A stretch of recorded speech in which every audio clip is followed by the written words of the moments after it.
So in my search for other good PS2 horror games, I've encountered a few disappointments, but finally found something that comes close to matching the masterful atmosphere of Silent Hill, Fatal Frame. In Fatal Frame, you take control of Miku Hanasaki, a young Japanese woman whose brother has gone missing.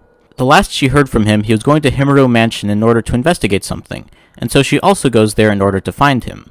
When she arrives, however, she finds the place completely abandoned and devoid of human life, but extremely haunted, full of restless ghosts that can only be fought off using a special camera her brother left behind.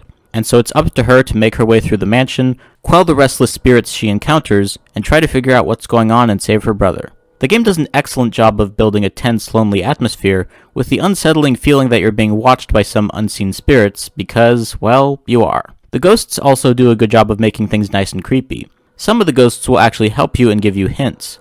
Other ghosts won't acknowledge your presence, and some don't even seem to realize that they're dead. But there are plenty of ghosts that are hostile and will attack you. In order to fight them off, you must use the special camera in order to target them, and then take a photograph in order to deal damage to the spirit. Do enough damage, and the spirit will be defeated. But the ghosts can hurt you too, and it's often very hard to spot them. And even when you do see them, it's unclear exactly what they look like, which lets your imagination fill in the blanks and make things even scarier. The idea of using a camera to fight off ghosts may sound a little silly, but the game makes it work, and makes it feel like a unique and natural addition to the gameplay. And just like with bullets in other games, you have to make sure you're stocked up on film, because if you run out, then you have no way of fighting off the ghosts. Hearing the empty click of the camera when you try and fail to take a photograph of the specter floating toward you is just as heart-stopping as running out of bullets in other horror games. The game paces itself fairly well, as you encounter ghosts quite often, but there's enough downtime and quieter moments in between each encounter to keep the tension up without becoming exhausting.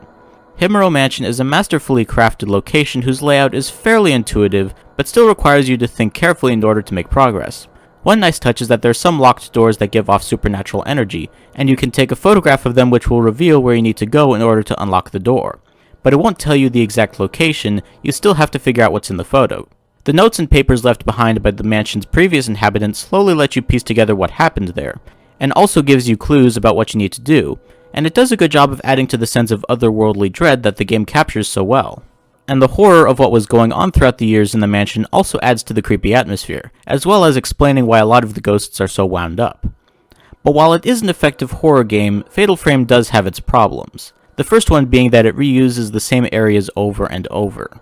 The game takes place over several nights, and after each night the mansion will change, and you'll have to explore the whole thing again in order to find the way forward. The Silent Hill games did something similar with its normal and dark worlds, but with Silent Hill there was always a very clear and distinct difference between each version of the building or town, while in Himuro Mansion the differences are negligible. Appearance-wise it's almost exactly the same, with only minor changes, such as new items appearing, some doors that were locked will be now unlocked, or vice versa, and some parts of the building that were in ruin will suddenly be fixed.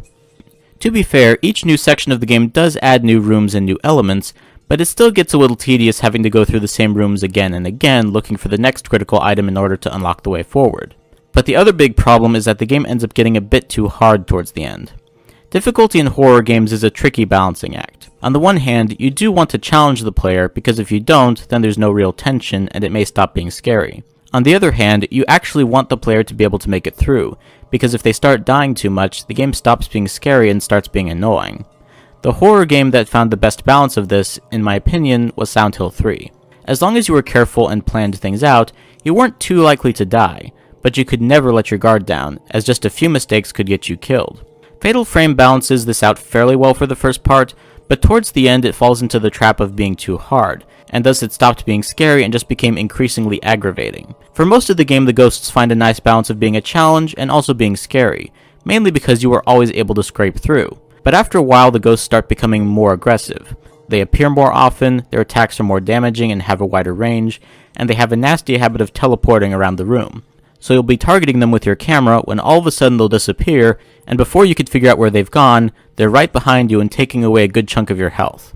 It's not that the counters are unfair exactly, although some of them frankly are, but they just become frustrating. There'll be a ghost that will kill you several times who you'll eventually defeat, only to find another ghost a room or two away that will also kill you several times before you can defeat them, only to find yet another ghost that will keep killing you. And when you keep dying and are forced to start part of the game over and over again, the game just becomes annoying, and annoying isn't scary. Fatal Frame has several sequels, so hopefully some of the issues I've addressed will be ironed out in the later games. As for the first game itself, it definitely has its moments, and I'm glad I played it, but it has enough shortcomings that I can only really recommend it to horror fans. And depending on how good the sequels are, I may end up just telling them to play those instead. My final score is a generous 7 out of 10. I liked it more than Haunting Ground, but I'll admit that overall Haunting Ground was probably the better game. Still, both are pretty good, just not great.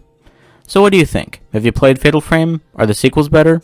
Whatever you think, be sure to let me know in the comments below. If you like what I do, feel free to subscribe and follow me on Twitter. Thank you for watching, and I'll see you in the next one.